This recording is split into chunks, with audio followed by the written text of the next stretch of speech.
ようこそ骨圧鉄道チャンネルへ。京成のスカイライナーと並び、東京都心から成田空港への主要アクセス手段として知られる成田エクスプレス。スカイライナーに比べてスピードでは劣るものの、東京駅や新宿駅、横浜駅といった主要な拠点駅から直接成田空港に行ける点から、外国人観光客を中心に根強い需要が存在します。近年ではインバウンド需要の高まりもあり、乗客は増加傾向。人気も高まっており、時間帯によっては満席になるケースも増えてきました。しかし人気列車であるにもかかわらず成田エクスプレスの本数は増えない状況が続いており、 JR 東日本の売上拡大や東京への観光客輸送における大きな制約条件になっています。なぜ成田エクスプレスの増発は実現できないのでしょうか。今回は成田エクスプレスの増発ができない理由について解説・考察をしてみましょう。それでは本編へどうぞ。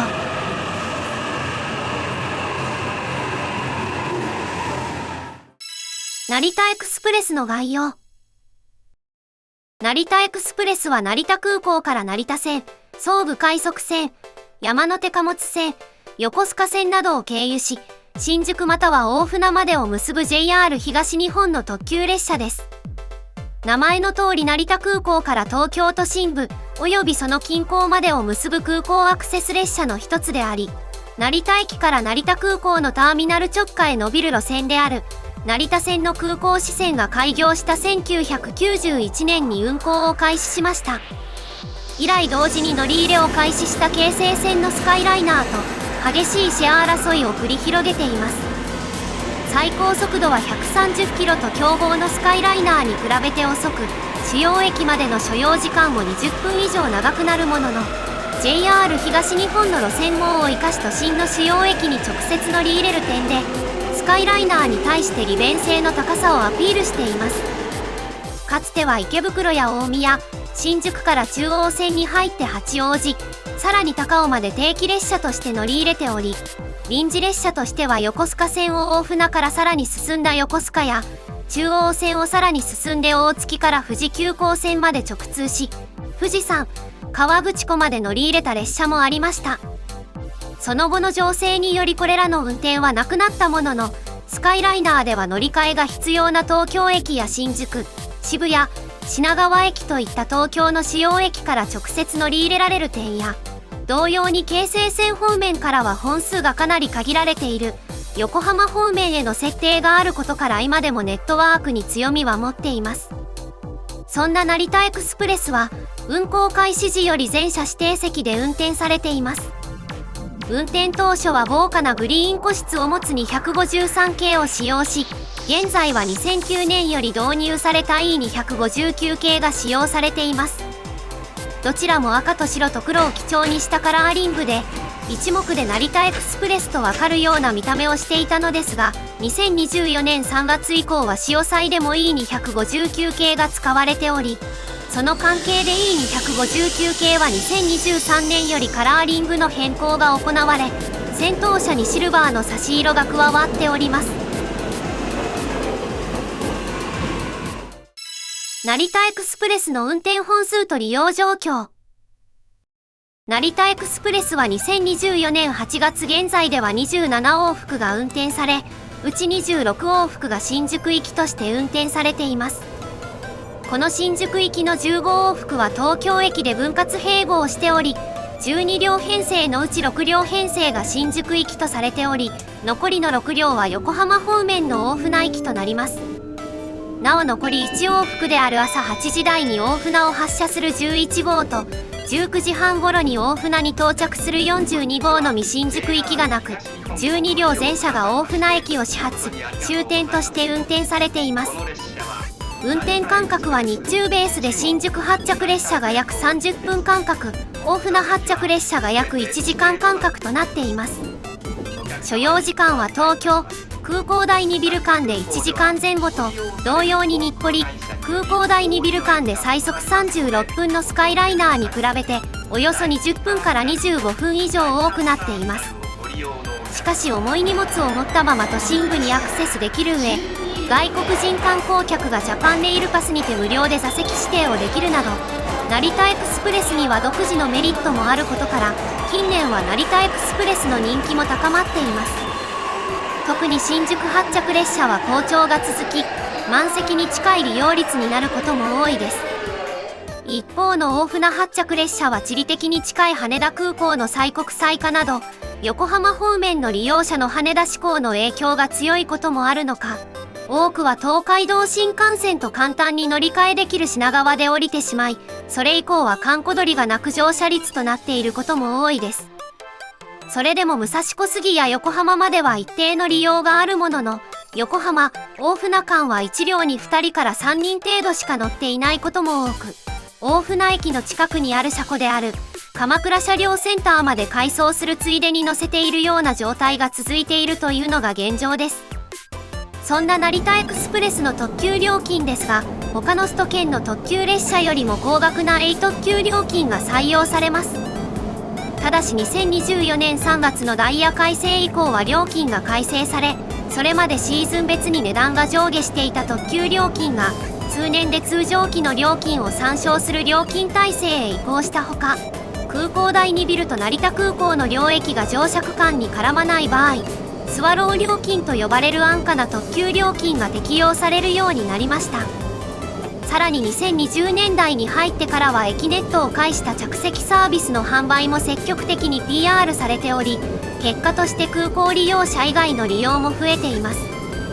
ところで近年成田空港の機能拡張が予定されており、成田エクスプレスは増発検討の議論が始まってもおかしくはない状況です。しかしこのままでは増発ができません。なぜでしょう？成田エクスプレスの増発ができない理由は？成田エクスプレスの増発ができない背景としては、成田空港側、東京都心側の双方で深刻な線路容量問題を抱えているためです。まず成田空港側で問題になっているのは、成田線の空港支線です。もともと空港島内の京成線及び JR 成田線の線路設備は、かつて計画されていた成田新幹線用に作られた複線設備でした。しかし成田新幹線は沿線住民の反対運動により、その建設計画が最終的に中止となってしまいます。この時成田空港周辺ではターミナル直下の地下駅をはじめ、高架橋やトンネルなどが完成していたものの、一切利用されないまま放置されていました。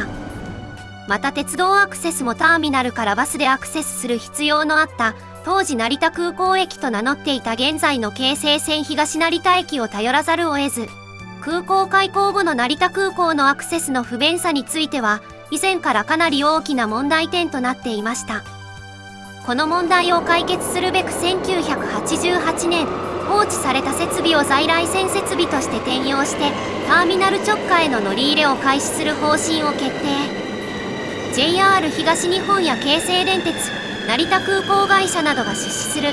成田空港高速鉄道という線路施設保有会社が同年に発足しました。その後1991年に京成線の空港直下への乗り入れが完了し、同時に JR 成田線の成田駅から分岐する空港支線も開業。1992年12月には第2ターミナルのオープンに先駆け、第2ターミナル直下の空港第2ビル駅も開業しています。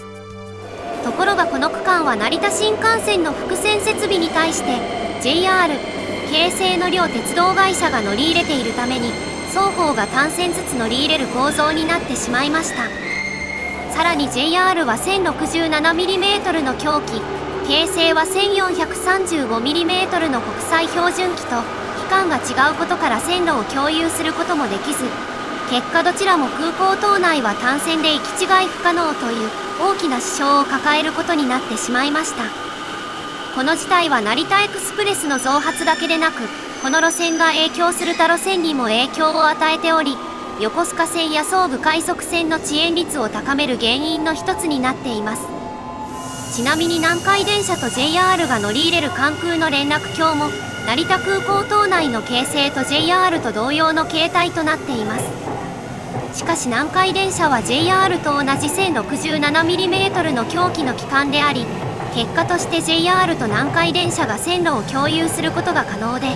両方の線路を JR と南海電車の両方が走ることによって成田空港のような事態にはなっていません。また東京側で問題になる事柄としては、東京23区における総武快速線や横須賀線の容量があります。とりわけ深刻なのが成田エクスプレスの増改決を行う東京駅の総武地下ホームです。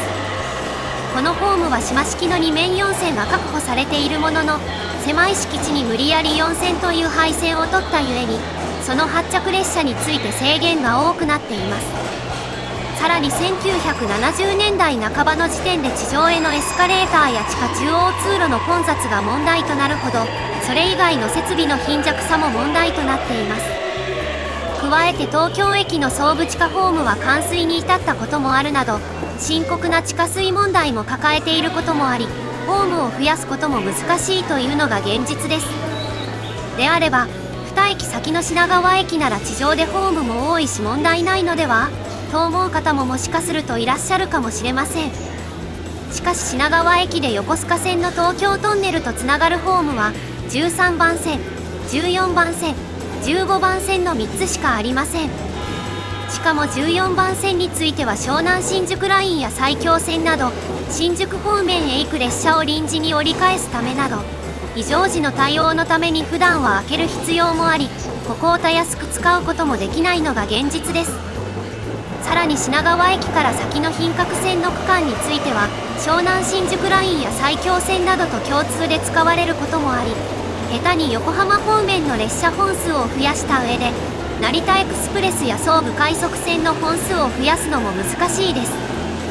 この他には折り返し列車が多いことに加えて、廃線の都合上10本ある線路のうち4本しか利用できず、広大な敷地の割に意外と手狭になっている千葉駅。留置線はあるものの本線を走行しなければ回送できず、発着列車を設定できない錦糸町駅などのように、総武快速線、横須賀線には増発の際に問題となる駅が多数見受けられます。では問題点の多い総武快速線以外の路線に乗り入れてしまうという可能性はいかがでしょうか。実は成田空港と東京駅を結ぶとなった際には、他にもいくつかのルートを使うことが考えられます。一つは新金線、成田線我孫子支線のどれかを経由し、常磐線、上野東京ライン経由で東京駅方面に向かうルート。それだけでなく蘇我を経由して京葉線東京駅に向かうルート、さらに秋葉原から中央線を経由して東京駅に向かうルートも考えられます。特に常磐線から成田線我孫子支線を活用するルートについては、臨時快速エアポート常磐、秋葉原から中央線を経由するルートについては新宿発着となりますが、臨時特急のウイングエクスプレスが運転された経緯があるほか、千葉発着のあずさ号を延長する形でウイングあずさ、また青森から成田空港までの片道運転ですがウイング白鶴など過去にいくつか臨時で運転された実績があります。そのためこれら臨時列車を定期化すればと思う方もいらっしゃるかもしれません。しかし需要の大きな東京駅を通るという前提のもと、この2ルートでの運行を検討するとなった場合、現状では最低1回のスイッチバックが必要になってしまいます。何よりこれらのルートも総武快速線同様、線路容量の問題が存在します。常磐線の場合は上野駅や東京駅の構内、京葉線経由や中央線経由の場合は東京駅構内が問題となりますし、いずれも首都圏における屈指の混雑路線であるため、これ以上の増発は厳しいと言えるでしょう。なお京葉線についてはかつて貨物線として計画した際、西船橋付近で総武線と接続する計画があったものの早々に破棄されています。現在でも市川塩浜、津田沼間に短絡線を建設した上で総武線と接続する新線の計画があるものの、こちらも残念ながら実現の見通しが立っていません。今後成田エクスプレスの増発をする予定はある？成田エクスプレスの増発に関してはすでに問題となっており、インフラ整備の検討も進めています。特に成田線空港支線の容量増強については、成田空港の機能強化の一環として取りまとめられた新しい成田空港構想取りまとめの中にも言及されています。この構想は滑走路を現状の2本から3本に増強することや旅客ターミナルの1ターミナル化などがメインですが、主要事項の一つとして空港アクセス鉄道の容量があり、京成線も JR 線も複線化する必要があるという明言があります。具体的な計画の明言はないものの、これが実現すると成田空港側の容量不足問題が緩和されると思われます。この時点で成田空港方面へ行く列車についてある程度の増発が可能になると思われます。しかし成田エクスプレスの本数となると空港支線以外の問題に直面します。それが前述した横須賀線、総武快速線の各駅でのネックポイントです。特に問題なのが混雑が激しく増設も難しい東京駅総武地下ホームと折り返し列車が多く容量不足が激しい千葉駅です。このうち東京駅については同駅での増解決が問題となります。線路容量や拡張の難しさを考えると現実的には品川駅などで代替する、増発後は増解決を廃止するなどの方策しかないと思われます。千葉駅については千葉止まりの総武快速線を複線化で余裕ができると仮定した成田空港方面に運転しつつ、銚子方面へ向かう総武本線や成田線の列車についてはそれぞれ桜駅や成田駅での乗り換えにするという方法をより多く採用すれば線路容量を空けることが可能です。ただしこの際に問題となる事柄としてホームが10両編成までにしか対応できない東千葉駅の存在があり、11両または15両編成の総武快速線は通過せざるを得ません。もし千葉発着列車の一部を総武快速線に置き換えると東千葉駅の停車本数が減少してしまうこととなってしまい、これに対しては15両対応化工事を実施した上で総武快速線を停車させることで解決させなければならないでしょう。また周辺住民には1キロも離れていない千葉駅を利用させ、東千葉駅を廃止してしまうという方法もあります。しかし実際に千葉駅と東千葉駅の間を徒歩で移動すると20分程度もかかるため現実的ではありません。徒歩10分圏内にある上で千葉駅にも乗り入れる千葉都市モノレールの千葉公園駅を利用させる手もありますが、輸送量を考えると現実的でないと言えるでしょう。総武快速線を減便するという手もありますが、輸送量が多く混雑も激しい総武快速線の減便を行えば沿線住民、自治体の猛反発は避けられないため厳しいです。このように既存のルートでやろうとした場合、ボトルネック箇所が多すぎると言わざるを得ないのが現実です。なお東京駅を通るという前提の下では、前述の通り常磐線や京葉線を利用する方策もあります。しかし京葉線の場合は現状ではスイッチバックが必要で、具体的には千葉駅西方の黒砂信号場と蘇我駅で必要となり、結果として時間を要する方策となってしまいます。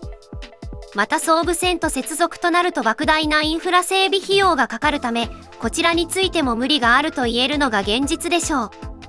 一方で常磐線の場合は成田駅もしくは新金線のうちどちらかの廃線改良があれば運行ルート次第で可能性はあります。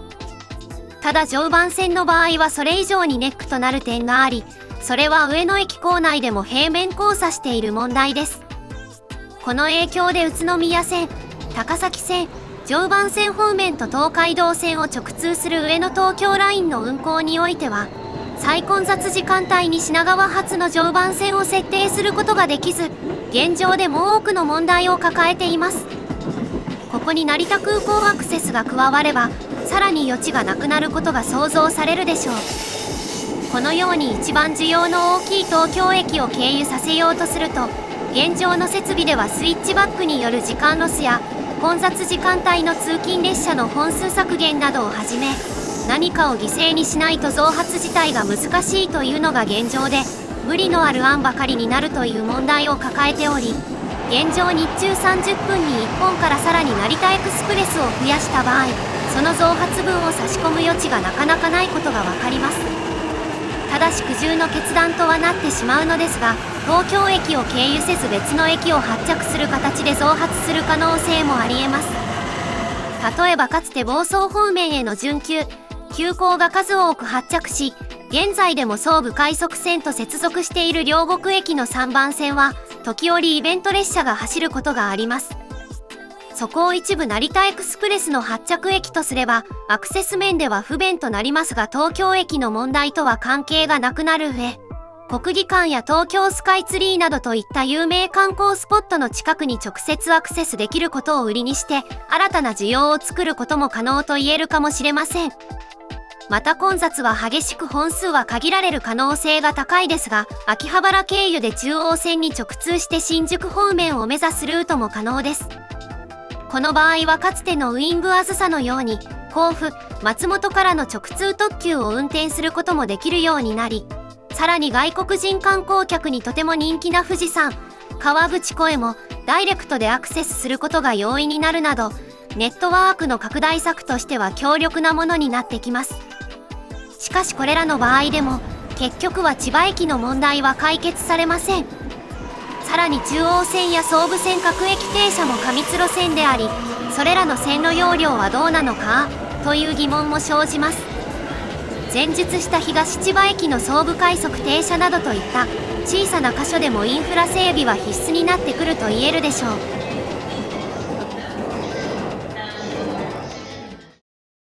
いかがだったでしょうか？今回の動画をご覧いただいたことによって近年乗車率が上がっている成田エクスプレスの増発ができない理由について、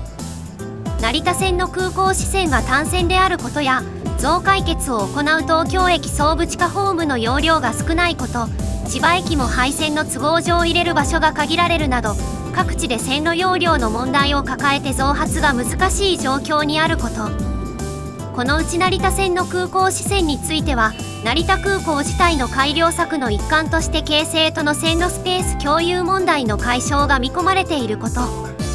しかしそれでも総武快速線や横須賀線の線路容量について問題があり、そこも増発ができない要因となってくること。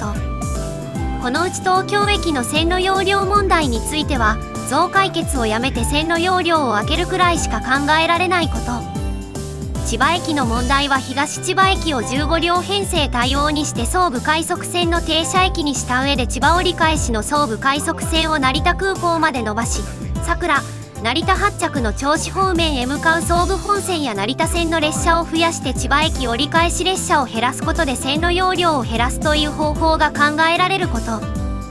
東京駅直通を前提にするなら常磐線や京葉線を利用して総武快速線を迂回するという方法も考えられるが、現状のインフラではスイッチバックや配線改良、平面交差など多くの問題を抱えており、現実的な案とは言い難いこと。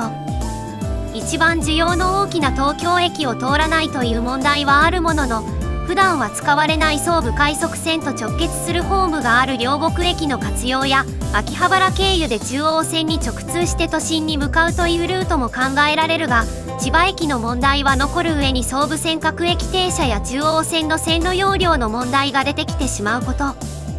などについて知ることができたのではないかと思います。この動画が参考になったと思った方はぜひ評価ボタン、コメントをお願いします。またコツアズ鉄道チャンネルでは鉄道など交通に関する様々な疑問や気になる事柄などを動画にして解説形式でまとめています。チャンネル登録をしていただくと最新の動画がいち早くご覧できますので、ぜひよろしくお願いします。それではご視聴ありがとうございました。